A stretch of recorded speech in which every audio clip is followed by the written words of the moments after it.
the recording. All right. Well, good morning, everyone. Thank you for joining us. Just first, I'm John Lippitt. I'm on the leadership team of Progressive Democrats of Massachusetts. Just a very quick background on us. We were founded in 2003. Many of us had been volunteers on Bob Reich's gubernatorial campaign, for those of you who remember that.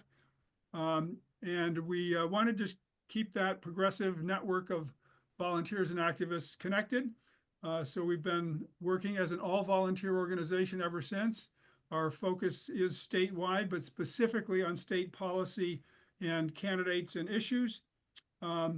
We have been doing these forums for 3.5 years now, many on topical issues like this one, but some also on candidates when there were candidates for various offices. We would encourage you to use the chat only to pose questions or to share links to relevant information and not for side conversations. And as you know, we are recording this, so it will be up on our website shortly, so we will spread the word broadly, so many people will be able to watch it. And it's going to be a very valuable resource as we go forward.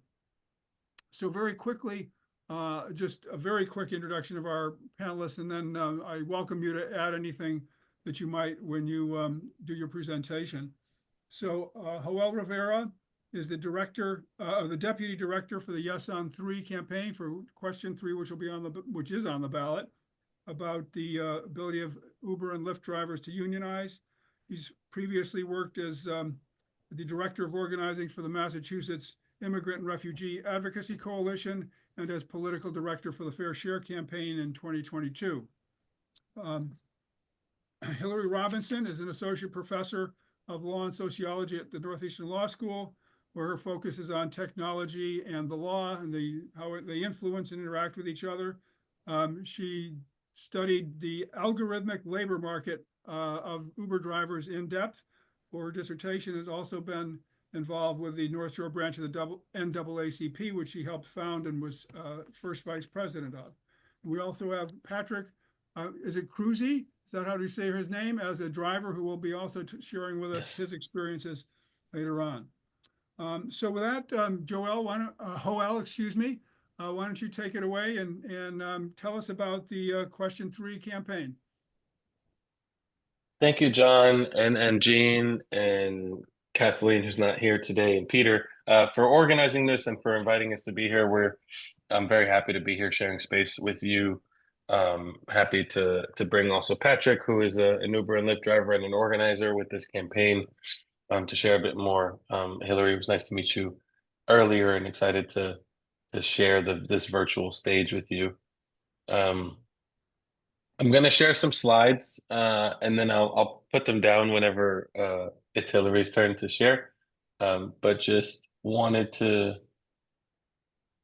go through a bit of background on this question before Hilary jumps into her research, and then she'll pass it back to us, to Patrick and I, to share more like Patrick's experience as a full-time driver for many years, and also share like sort of what our sort of legislative solution is to this, and how we're hoping you can get involved with us. Also, of course, stop in to answer questions. So as you'll see here, before I even get into myself, this is one of our drivers, Brisel, who longtime driver. This campaign stems from a legislative campaign where we tried to pass a bill through the State House. We had multiple like large-scale actions that were really great, including this one here, where we drove folks to the State House to lobby for the bill. Unfortunately, we weren't able to pass it. So through the legislature. So as I think you were saying, John, many of these things that go to the ballot because the State House doesn't do their job. So we have to do it for them. So this is definitely one of those things where we are now looking for voters to help us out in providing a solution for these workers who currently don't have the pathway to a union.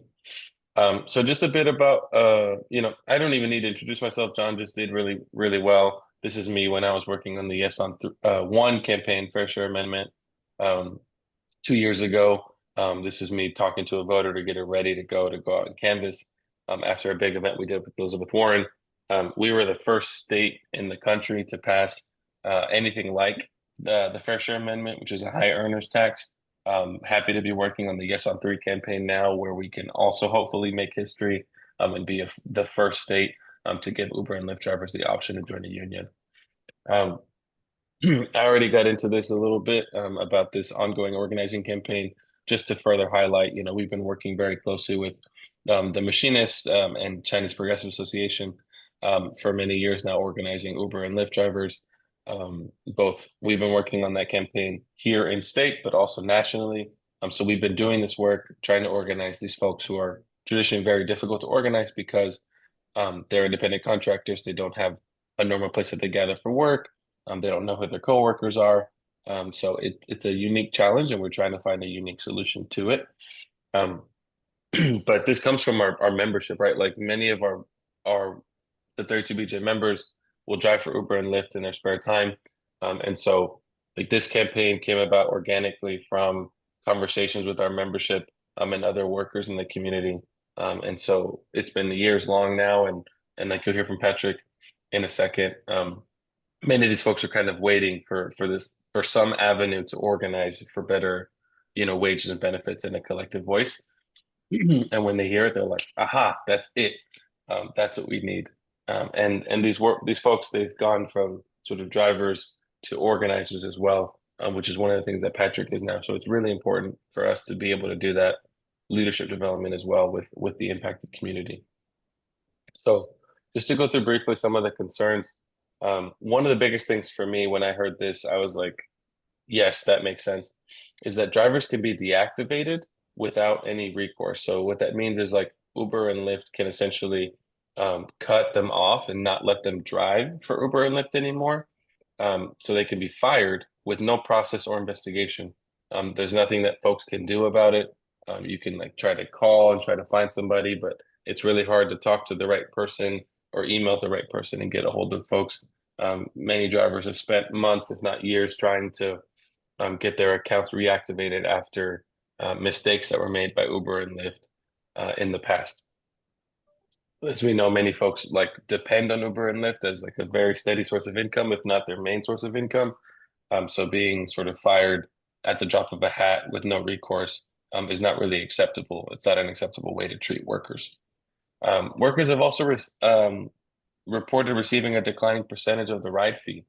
So when Uber and Lyft started out, Uber and Lyft drivers used to make a lot more money per ride. That percentage has gone down over and over again, and to a point where Uber and Lyft are now taking home a majority of the profit per ride. And there's also no transparency with how much our drivers, the workers who are making sure people are actually getting from A to B, are bringing home. So that pay is really unpredictable, which forces folks to work longer hours for less pay. So these drivers have been exploited by these companies, and this to us demonstrates the urgency and need for a clear and immediate pathway to form a union. So this question, and this is my last point before I will pass it to you, Hilary. Yes on Three ballot question addresses what we call Transportation Network Company or TNC drivers only, does not include delivery drivers. We felt that we needed to be like narrow and specific for this to be winnable. So right now we're only working with rideshare drivers or Transportation Network Company drivers, TNC drivers. We're not including delivery drivers in this. I know that delivery is a whole nother beast, and perhaps it would be possible to organize those folks in the future. But for now, this is what we thought was winnable. These are the people that are with us now. So that's what this issue is specific to. Folks also may wonder like who this impacts. Like, you might take Uber all the time. You might not take Uber that much. You may wonder how many workers are currently not given the option to join a union. There's currently over 80,000 folks in Massachusetts who are registered with these companies to be able to drive for Uber and Lyft. So that is almost 100,000 workers in Massachusetts who deserve dignity and respect, who currently do not have the option to join a union, and for whom hopefully on November 6th, we can start working towards that union fight if and when we win on November 5th. So I'm going to stop sharing my screen now. I'll pass it to Hilary to share a bit more about her research, and then she'll pass it back to us and we can get into a bit more of kind of like how this will actually work, and you can hear from Patrick himself, who has been a full-time Uber and Lyft driver for a while. Thank you very much, Joel. That was very informative. Hilary, go ahead. Yes, let me get started. So I started studying Uber in 2013 informally. I was a graduate student at MIT and continued to study Uber through those early years of its adoption. Boston was one of the first 5 cities that Uber appeared in. And it's not insignificant that after winning successfully in California for an essentially unregulated or self-regulated form of transportation network company activity, that they've moved on to Massachusetts along several dimensions to kind of attack our wages and hours laws. So where I wanted to start is to draw your attention to the bigger picture, which is that this new work type, which is working utilizing a very small pocket-sized computer to access a labor market, is itself a new phenomenon. It's roughly 15 years old.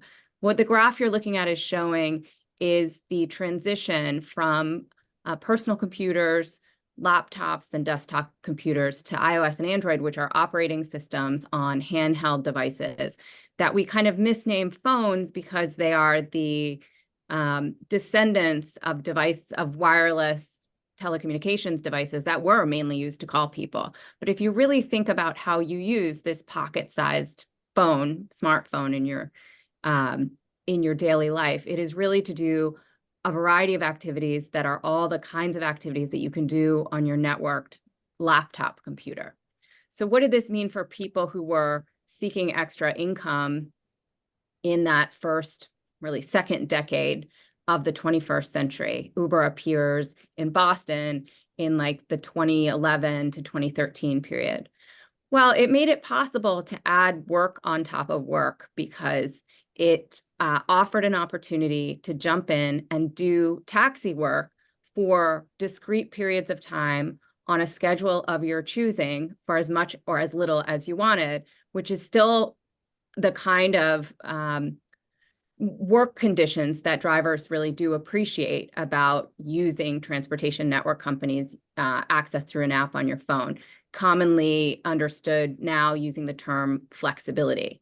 So this is just an example of the driver's side marketing and app, which most of us who are on the consuming side don't see. So just to frame where my expertise comes from, I studied Uber drivers for a year. In 2016, I randomly sampled or semi-randomly sampled them using a sociological method called riding along. So a field study that came out of a methodology used to study the police when the police were stopped walking the beat and started being primarily car-based. Sociologists started to follow them by riding along in their mobile workplaces. So I was, I think, one of the first people to adapt that method to this new digital workplace that was appearing in everyday people's cars consequent to the smartphone.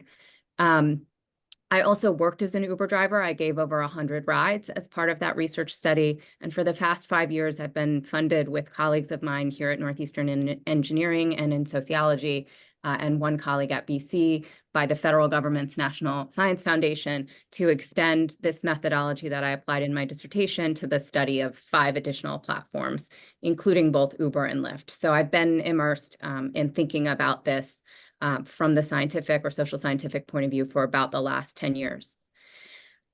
So essentially what we're comparing here is a labor market that is not new, but is being accessed in a different way. The market is for a service. The service is to drive people from one location to the next.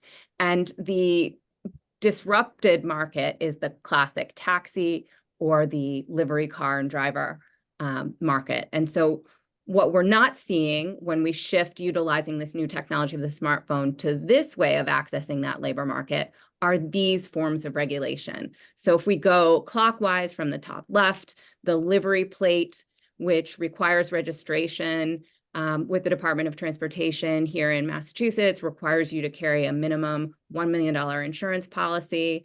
The marked taxi cab, everybody pretty much is familiar with the medallion system. by which these cars were identified and insured in specific ways, the Hackney driver's license, by which drivers were identified and had to maintain, for example, fingerprints with the police department. And in this kind of 7 o'clock position, the taximeter, which you can think about as setting essentially a wage floor, because it was a regulated amount of money that had to be paid out per minute per mile. So it operated both as a consumer protection in that a taxi driver couldn't gouge you, that the meter itself was establishing the rate, but also a wage floor for people who were driving, because it meant that the amount paid for overtime and distance couldn't fall below a certain amount. None of that is the case in the transportation network context. This is a labor opportunity that is marketed like a consumer product. What you are seeing is a set of ads that appeared on Facebook during the time I was studying Uber during my dissertation research process. You can very clearly see that these are advertisements that convey a sense of what is on offer. Earning hundreds of dollars in a weekend, making your car your moneymaker, and then an opportunity to, add income for things like saving for your next vacation. So when Uber drivers and Lyft drivers were entering or are entering this market for the sale of their time and the utilization of their personal asset, the car, into this labor market for other people to get driven around, this is what they're responding to, not this.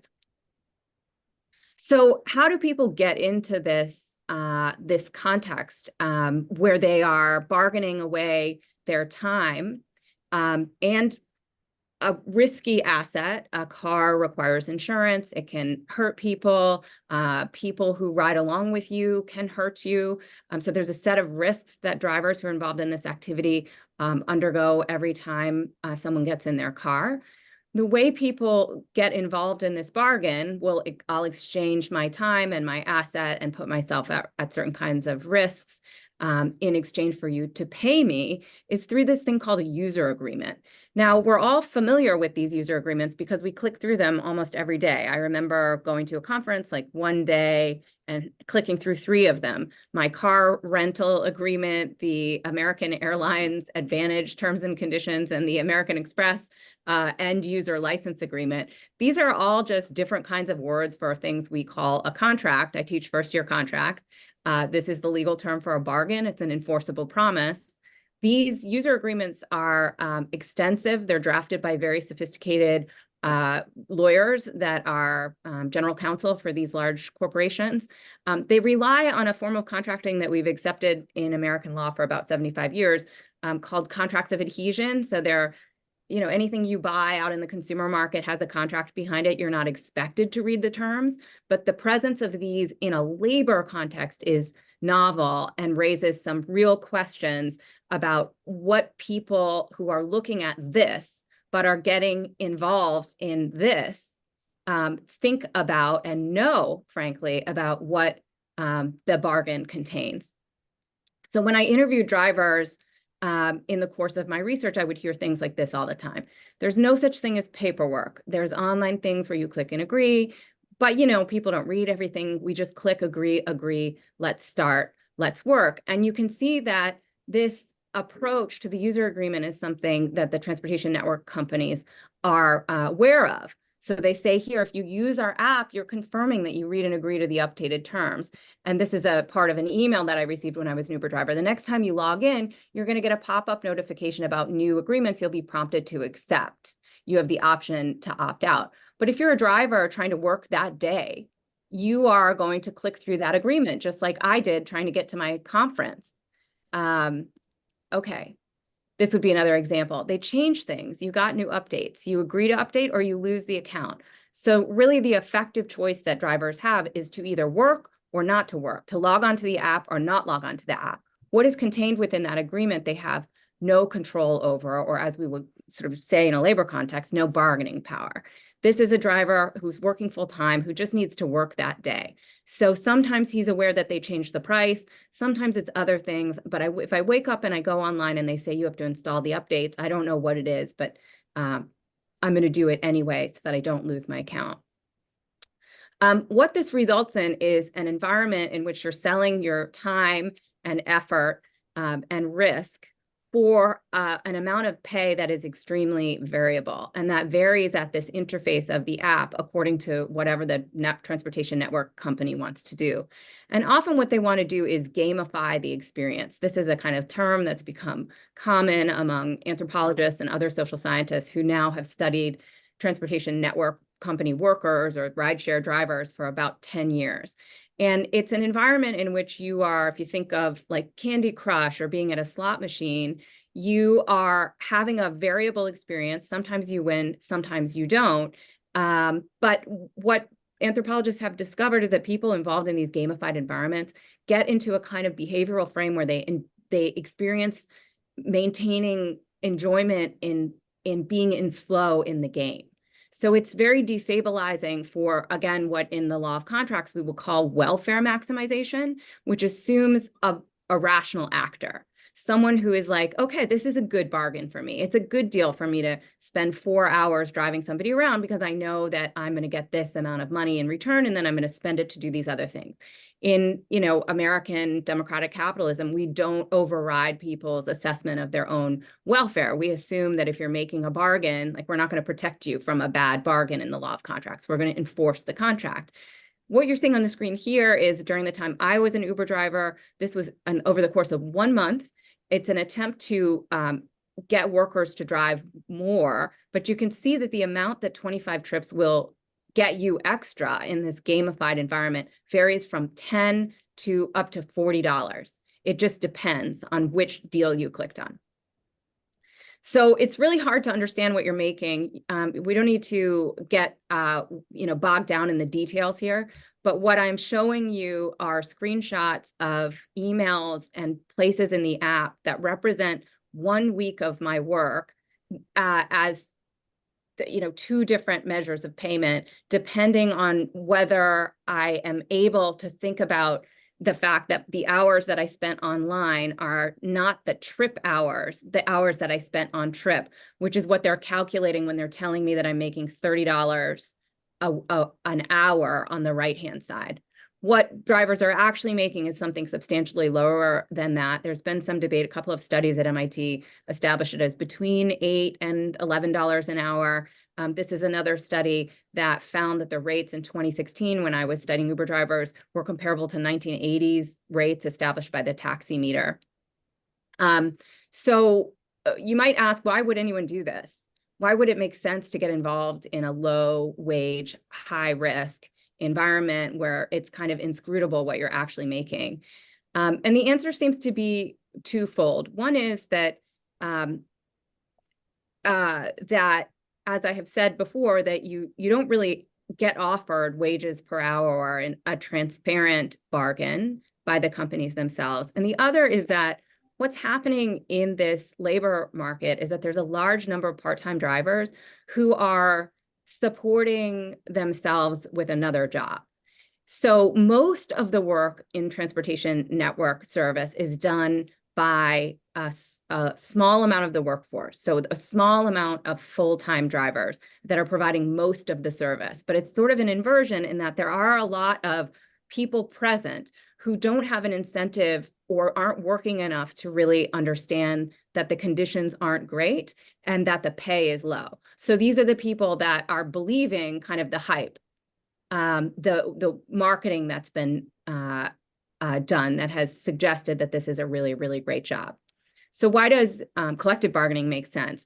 Well, what's clear is that to bridge the gap between this and this is to raise people's consciousness, workers' understanding of what the real pay, in particular the pay, is, in addition to the other things that Yoel has mentioned drivers want, like the ability to access an efficient disputing mechanism when things go wrong with the company. It's very clear that individuals, especially individuals who are working relatively small amounts of time on the app to make enough money for a vacation, don't have an incentive or really the ability to figure out what the real pay is and other realities that exist in this kind of gamified environment. This is classically what unions have done dedicate time and effort to give workers the opportunity to understand their conditions better, and then to bargain collectively. So I'll toss it back to you, Al, for now. Great. Thank you very much, Hilary. Very, very enlightening and confusing at the same time. I can't imagine what it is for the typical driver who's out there a few hours a week. But anyway, so Joel, Yeah. tell us a little more background on how we got to where we are. Thank you. Yeah. I'm wondering if it makes sense. Patrick, are you ready to share now before I feel like I have like a bunch of slides I want to go through, but the next slides here are a couple of quotes from drivers, and since we have a live driver, it might be a good time for you to follow up on that and share a bit about your lived experience as a full-time Uber and Lyft driver for many years. Okay. Yeah. All Go right. ahead, Patrick, and Hi. then when you're done, you can pass it back to me, brother. Okay. Good morning, everybody. Morning. Yes. Good morning. I just like this presentation Dr. Hilary just presents. It remind me back in days when Uber came, start the Uber in Portland, Maine, because I have a few friends who were doing the Uber here in Boston. They'd be telling me like, oh, there's this new company, it's kind of revolutionary. They bring in some new stuff. It's not like taxi, and you can use your car and make money. And the idea was so good. So they came in Portland in Western Hotel. Back then they were like kind of really, really nice. You go there in hotel, they're showing you how to do it. They let you know to download the app. And in 2015, it was kind of sci-fi. It was like, wow, how can I call the taxi on the phone and they show up in my phone door? So it was kind of brilliant idea. And I started doing it as a part-time back then.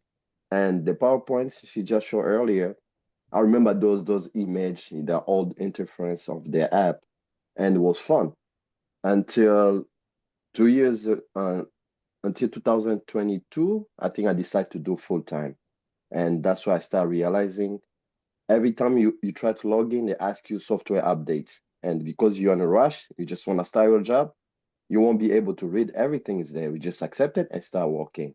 And every time when they do software updates, the price was changing and they can figure out the bugs, because I was working at the airport, we used to know how to bypass this app, and they always figured out how to change it again for the next software update. And they'll be doing that every time just to reduce the way we can make money. And then we noticed that as a driver working at the airport, and sometimes you're like, if they ask me for software updates, I don't want to do it, because I know if I do the software updates, there will be some change on the price again, trickle down again. And then by certain points, it can the phone can tell you like you cannot update, you cannot go online until you update. So they're forcing you now to do the updates on your phone.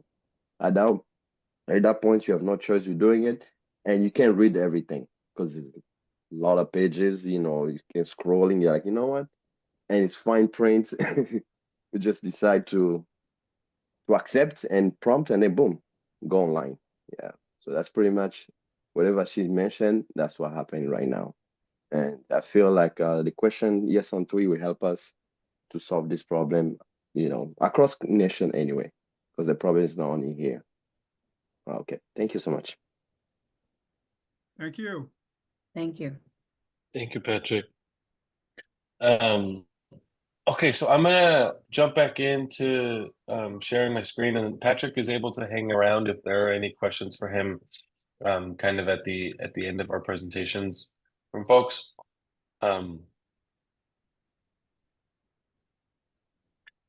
So Patrick touched on a number of really good points about how folks can kind of be like manipulated by Uber and Lyft to keep working, to receive variable wages from them. There's a couple stories here I want to share additionally from other drivers who've been working with us about how many drivers will take out these like $1,000 loans to get nicer cars, so that they can make more money with Uber and Lyft, only to be deactivated and be straddled with tens of thousands of dollars of debt. So this happened to a driver, Yolanda Rodriguez, who works with us, who was deactivated, and she was left with $40,000 of debt, and how Uber and Lyft don't seem to care about her. and that we don't have a voice to represent us. But what we need is a union that will listen to us and represent our interests. Also, Priscel Polanco, who's one of our longtime drivers and organizers, he's working with Patrick and all of us. He was in the first picture on the initial slide.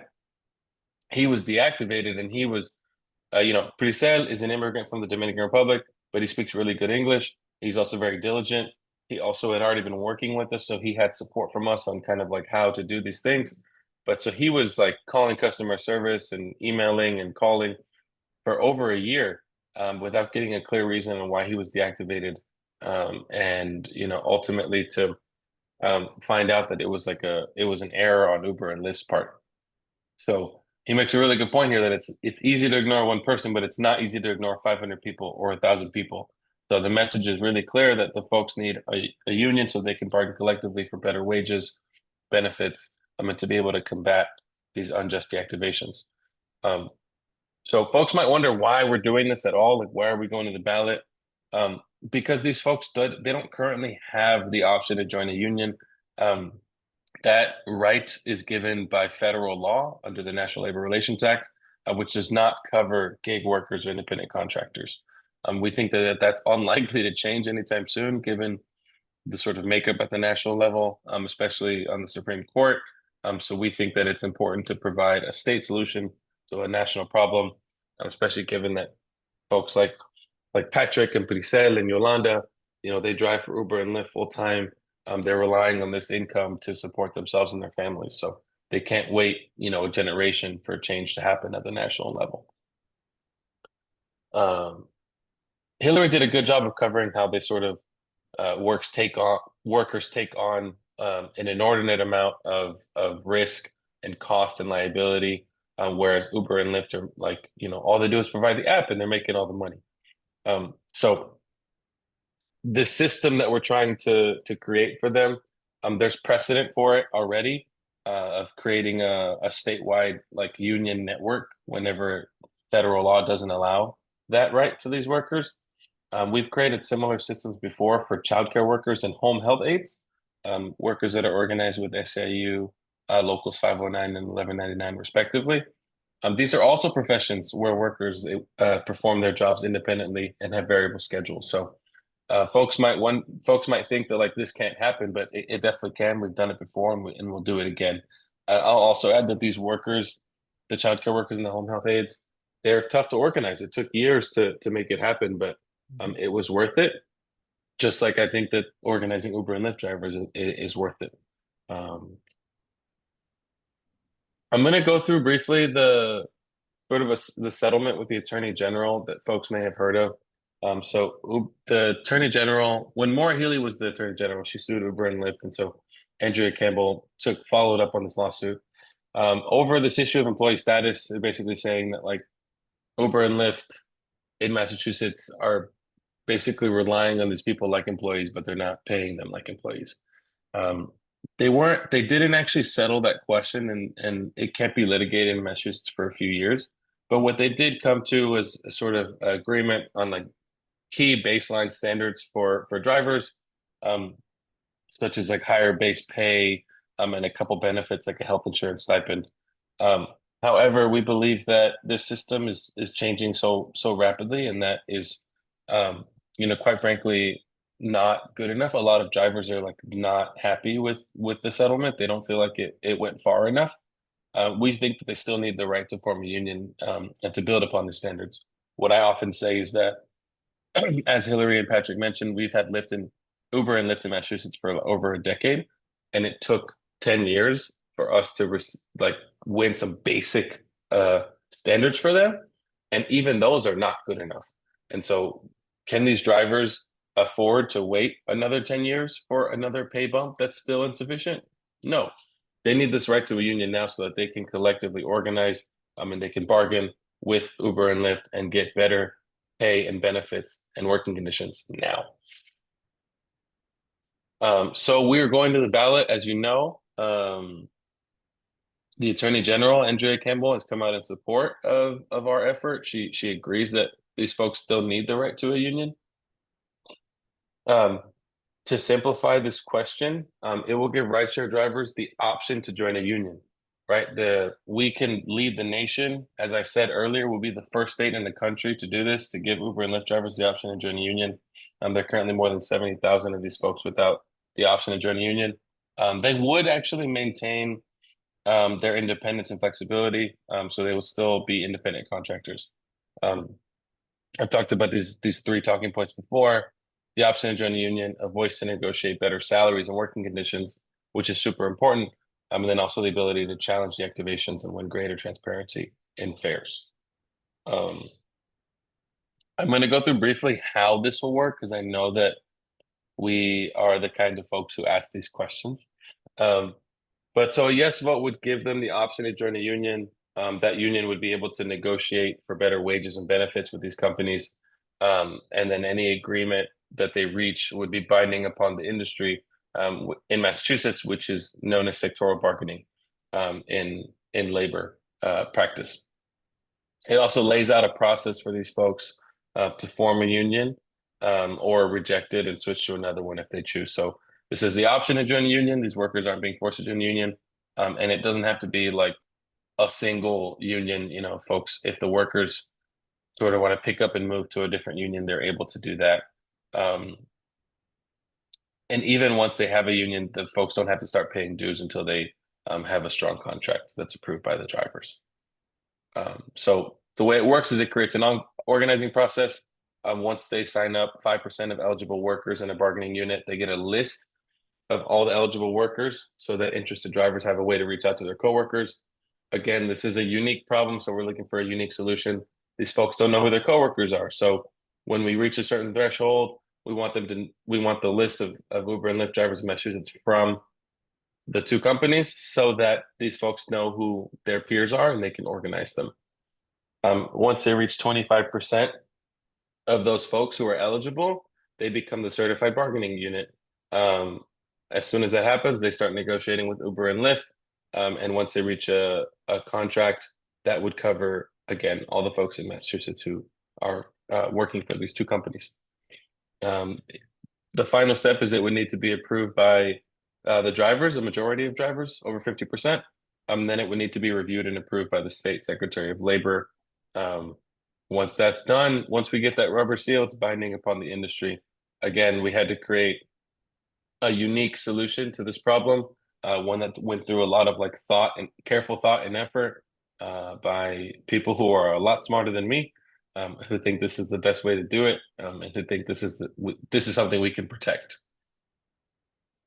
So the bottom line is that these drivers are launching a first of its kind initiative that is poised to win collective bargaining and unionization rights for more than 70,000 Uber and Lyft drivers in Massachusetts. I'll add that, we got kind of a late start because we were hopeful for a legislative solution. So we didn't start working on this campaign until July, whereas some other ballot questions maybe had a longer lead ramp. Despite that, we have over 100 endorsements, including over 40 community, labor, and Democratic city and town committee endorsements, and over 60 endorsements from elected officials, including over 50 state legislators, including Andrea Campbell, Senators Feeney and Jalen, who are seen as labor leaders inside the building, and many mayors and city councilors and town councilors, as well as Congresswoman Ayanna Pressley and Congressman Jim McGovern, two folks who have participated in big events with us. This is a picture of Ayanna Pressley at our campaign launch in September, and that is a photo of Representative Jim McGovern at our early vote rally this past Saturday in Worcester. So we have a lot of endorsements. Also, the Progressive Dems of Massachusetts are endorsers. I would be remiss not to mention that. So we're grateful for your endorsement and for the space to share more information with your folks about our question. I want to stop now and see if there are any questions from the audience or from folks who are here that I can answer before I'd like to share one more slide and about opportunities to get involved after I answer questions. Thank you very much. Well, that was great and very informative. Yeah, Henry had a question in the chat that was, will the workers be able to strike? Was there another question, Henry, or was that it? There is another question, but why don't you answer that one first? Yeah. So the short answer is yes, they will have the right to strike. It will be protected under the sort of concerted activities part of the law. So the short answer is yes. And if you'd like the link on the Secretary of the Commonwealth's website, I can share that in the chat. But the answer is yes, they would be able to strike. I know that some people are saying they wouldn't be, that this wouldn't be a real union. That's not true. They would have full sort of union rights like any other union in Massachusetts. You have another question, Henry? Yeah, this was an excellent presentation. Is it being recorded, and how do I get the link if I want to share it with people?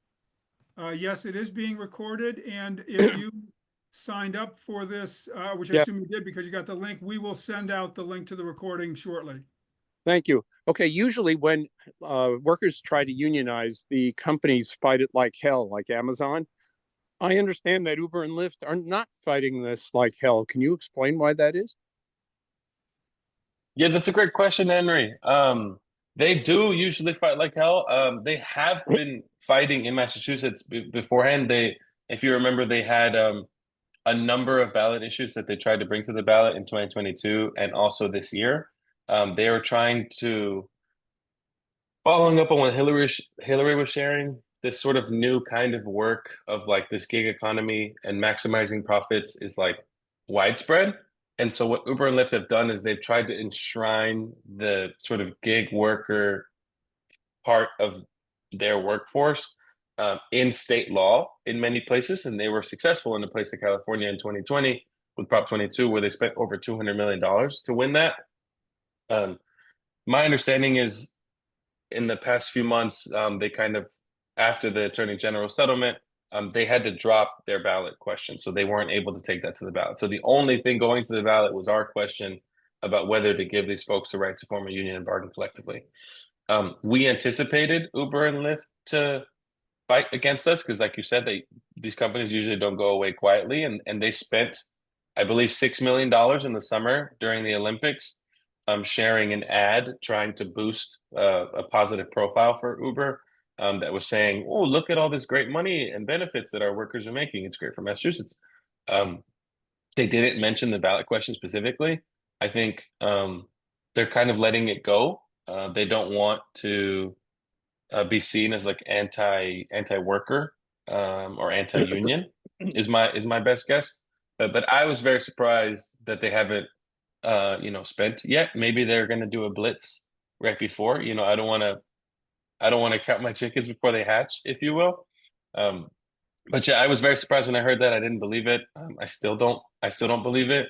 But I think it's hard for them because they're trying to raise like positive sentiment around Uber and Lyft, and they're trying to not be anti-worker, anti-union. Massachusetts is like a pro-union, pro-worker state. There's lots of pro-worker and pro-union sentiment in Massachusetts. So I think that they're just hesitant to be on the wrong side of this. And yeah, also very surprised that they didn't fight us more like stronger up until now. But I will say there's 11 days left before the election, and if they could spend $3 million on a TV like ad campaign in the last week, and just all they have to do is create uncertainty, right? That's the benefit of being like a no or a big guy or having a lot of money is all you have to do is scare people. People scare easily, and scared people don't support things. I'm not saying that to give Uber and Lyft the playbook. I think that they're smart enough to figure that out. But if they sow doubt, it could hurt us. And we're prepared for it, but they haven't not launched that attack yet. Great, thank you, Hoyle. Hilary, a question for you that in terms of the interface of law or legal stuff and this environment. So two things I was wondering if you could comment on. One was this experience with this service agreement that you have to agree to the updates if you want to continue to use the service immediately. We all experience that all the time with all the online services we use. And this seems to me, any intelligent person who isn't a lawyer, even if they had the time to read through these long, lengthy agreements, wouldn't understand them. So it seems to me there's a whole interface of law and technology in these user agreements. And I'd be interested in your comments on that. And also just the use of of algorithms for both pricing for consumers as well as paying workers. So any comments? And then, well, if you want to jump in on either of those two, that'd be great. But Hilary, I'm just curious your thoughts on that. Yeah, thanks for the question. I actually think this is a problem writ large across what has come to be called the platform economy, that we consent to become the users of these apps, and we are often extracted from in ways that produce valuable benefit for the companies that own the platform interface. And so, for example, you know, anytime you feel compelled to do something on your phone, like a little red dot says, come here and do this, I think about that as a form of labor extraction. And I'm working currently on a paper that will be out at the beginning of next year that actually describes platform organizations or platforms as definitionally labor extractive organizations, as a kind of permutation within capitalism that utilizes the small machine and the behavioral gamification of that interface of all sorts of apps to get us to do things. The classic example of this was CAPTCHA, where to prove that you were a human, the inventor of that figured out that you could get all of these people on the internet that needed verification for one thing or another to do the work of like identifying traffic lights and crossings and, you know, other image verification, or originally started with blurry letters because a lot of books were being scanned at the time and they were blurry, and you could automate the process of figuring out whether it was an E if you could identify enough blurry letters using human labor to do it. And so CAPTCHA just did that work alongside. So I think that we are dealing with like a bigger issue. And I think that the form that we're proposing in question 3 of collective bargaining can work across a lot of different sectors. Like, you know, if you joined a social media collective, when you paid $1 to be a member of it, and it negotiated with Instagram that it would only, you know, track you X amount of the time, then a lot of us would probably be willing to engage in that kind of a collective interface, but it's very hard to do it when it's just one person. I think that what we were hearing from Patrick is, you know, what we would call in the law of contracts or in economics, arbitrage. So you're basically, you asked about algorithms. You're trying to negotiate with something that knows everything that you do and can figure out the pattern of your behavior vis-a-vis other people that act like that. So the way that it works in transportation network companies is that if a driver is, in our research, you know, we understand that there's certain categories of motivation that get people to work. Some people work because they want to work a set schedule. So they'll work every day from 5 until 10 driving around. And other people will work until they make $500 that day, let's say. And if the pattern of your activity, which is really easy for a large data processing machine, an algorithm to understand, suggests that you are always going to work between 5 and 10, sending you the least well-paying jobs makes sense. So those would be the jobs that require you to go the longest distance to pick somebody up because you're only paid for the time on the job. So you're essentially in a bargaining environment as an individual where it's not just that the bargain is obscured behind a user agreement that you don't read that's 80,000 words long that, you know, a corporate lawyer has drafted. It's that also your attempt to maximize your welfare is being arbitraged by something that knows everyone who acts like you within this total panopticon kind of system, where it sees all of you and you see none of it. So again, you know, if you were to say like X number of drivers in Massachusetts are just not going to work on this app unless you introduce some transparency to the union as to how the algorithm is working, then, you know, we may start to be able to bring some of these things from out behind the corporate veil. And of course, it goes without saying we're dealing with huge monopolies now. There's 2 functional players. In the dating apps, there's like one company called Match that owns all of the dating apps. There's a current lawsuit actually underway about the addictive behavioral features of dating apps, which of course convey to people that the goal is to get you off the app, but that's not the incentive behind any of the profit motives of these companies.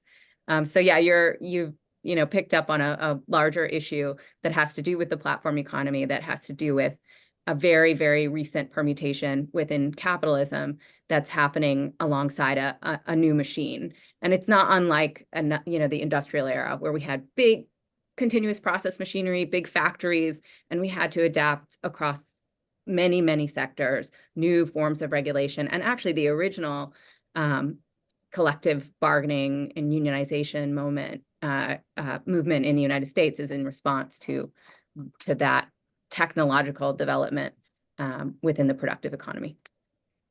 I guess what you're underscoring, both of you, for me, is we have an imbalance between the power of the employer and the employee in general in our capitalist society. And in this particular environment, and expanding into other environments, the use of algorithmic activity where the employer knows a hell of a lot more about the employee and their behavior patterns than the employee knows about the employer.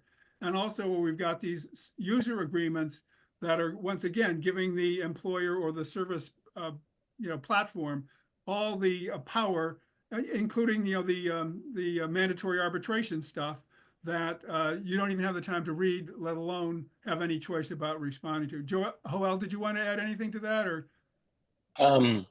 Just Patrick, I think wanted to share for a minute or two on that as well. Yes. When Dr.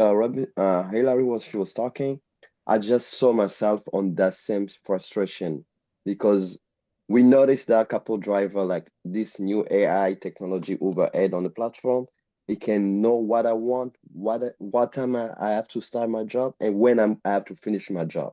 They figure out everything, and it's a robot, So for example, they know I like to walk at the Logan Airport.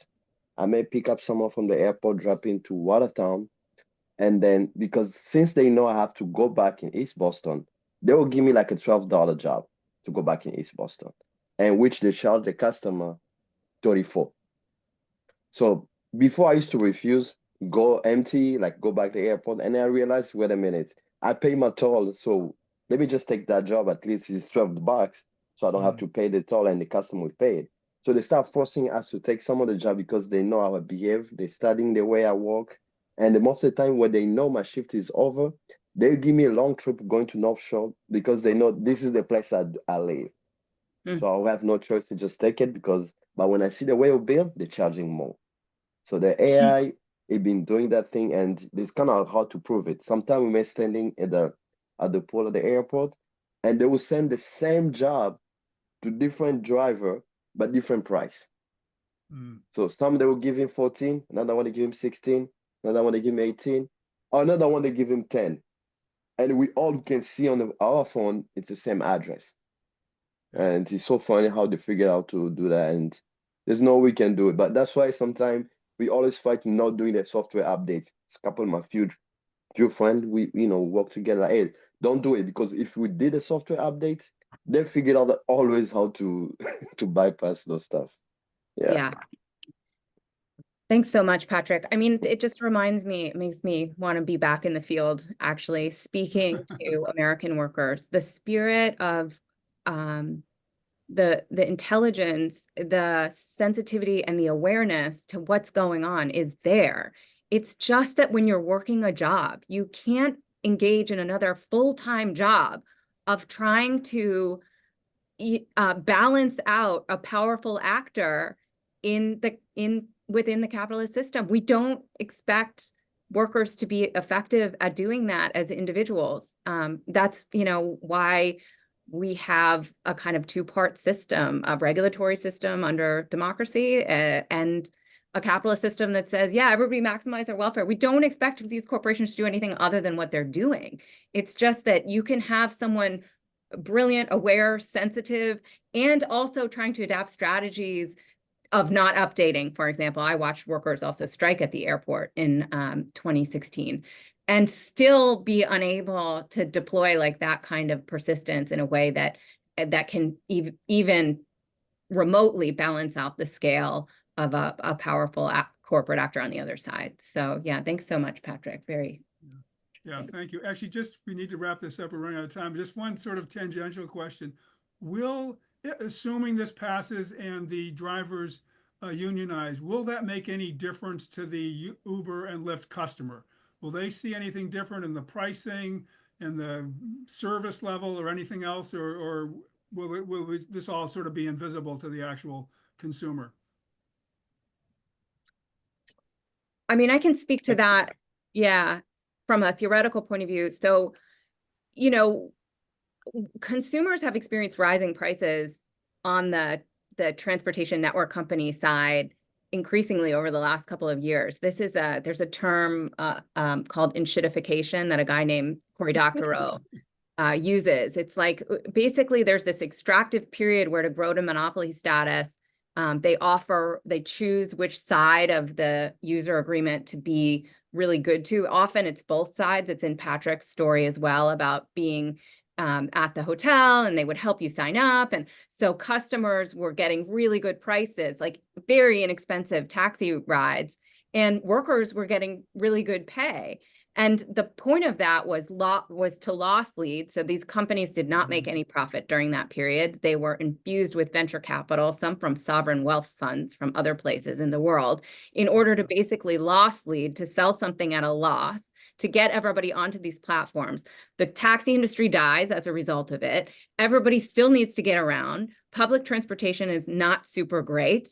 And so you're stuck in this system that can then raise prices on you. And I guarantee if we were looking at internal business documents from these companies, that would be exactly what they're telling their boards and shareholders, that we've got everybody in here now, and now we can start to extract from both sides. And that's what we're seeing. So I just think I appreciate the question, but from my point of view, customers are already locked into an environment in which they don't have control over pricing and they don't have options.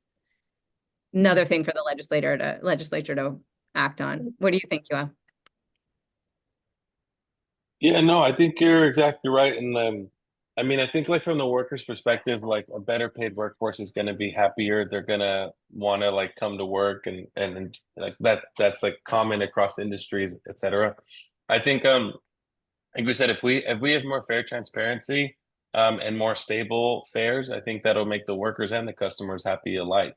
Because like you said, Ubers are already more expensive, and we know that Uber and Lyft drivers aren't getting those profits, and so I think our folks like the customers or the passengers, I think I would be much happier if I knew that like Patrick was getting, like my Uber driver was getting paid better between the fares. And yeah, I mean they don't want us to talk to each other, right? Like it's a simple like strategy to divide and conquer, right? Yes. I think right now for many years it has seemed like the customer's always right at the disadvantage of the worker, right? Because like I could complain about something that Patrick did or do, and they'll just like deactivate his account because they're more worried about keeping me because they have enough drivers. They'll find someone else to replace him.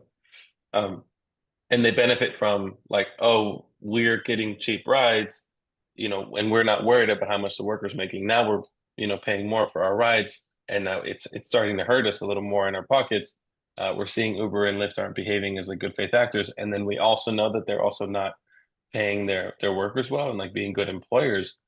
We the passengers and the drivers, the workers are able to work together now, and so I think that's a really important key. Obviously, the drivers support this overwhelmingly, but I think the passengers do and should as well.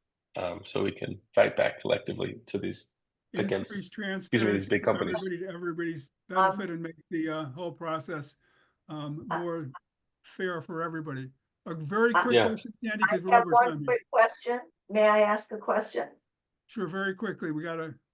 Okay, my understanding is that in California, the fight was about Uber drivers assuming employee status, and here it's about a union. I'm curious, just strategically, why you chose that path versus becoming employees. That's a good question. I'll do my best to answer it briefly. I think there's a long answer as well that I'd be happy to share with you. I think the lawsuit was about employee status, and that question wasn't resolved. I think there was a bill in the state house about employee status that that we supported that ultimately didn't pass. We think it's important to win this like basic unionization rights for these folks, and that's what these folks want.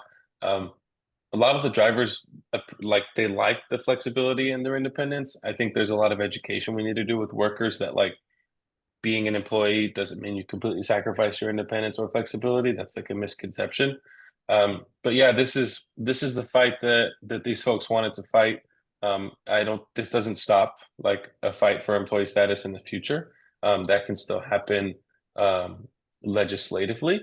But given that it hadn't happened yet, and the lawsuit and the fact that Uber and Lyft could lobby against folks at the State House very heavily on this, like they have before, I think that could be a tough fight, this issue of employee status. But again, I don't think we're there yet to like fight and win that in Massachusetts. My personal opinion. Great. Patrick will give you the last word if it's a quick one. Go ahead, Patrick.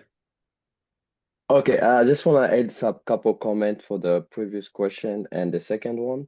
For the previous one, where they said they will increase the price to the customer, I don't think so. Because Uber, what it does is called the surge price, where after the game, like TD Garden, they usually just increase the price automatically there. And sometimes customers have no choice because there's a big crowd, and that one is not driver control, is Uber himself increase that price. And unfortunately, when they're doing that, they even take also more cuts and we get less one. So they keep playing for that one. And Uber also, I remember starting Uber back in May, they put that concept telling customer like, oh, we don't have to tips you because everything's included. And back then, Lyft is the one who changed that narrative, who add the tips on the app, because Uber used to make customer feel like whatever I'm paying, everything's included. So they keep changing that thing always and make feel like the customer would get more price if they pay a little bit better. That's Uber controlling. And then the second one, the question was, you mentioned about the Second question was about like employee status or versus like yes, unionization rights exactly. for independent contractors. Yeah, for the employee status, because everybody when they're doing Uber as a part-time or full-time, they have a different goal they want to achieve. Some people are doing as a full-time, like that's their livelihood, and some people do it for transition. Like say I will start go to school and then work Uber afternoon. Or some people they're single mom, they can drop their kid at any time, go pick them up. So it's always different people with different, the goal they want to do for Uber. And to do it as an employee, it's not gonna work because it's easy for people to pick whatever they feel comfortable for them so they can do their transition or their goal. Like for me, I wanted to do it, maybe do Uber Black. So I was trying to really do it full time. So to employee status gonna be hard. I think the flexibility is way better for us. Thank you. Right. Thank you. Thank you, everybody. This has been really incredibly interesting and informative and valuable. Thank you so much. And we will get the link to the recording out to you shortly. Take care. Have a great day. Bye. Thanks. Bye. Thank you very Thank you, much. everybody. We'll see y'all.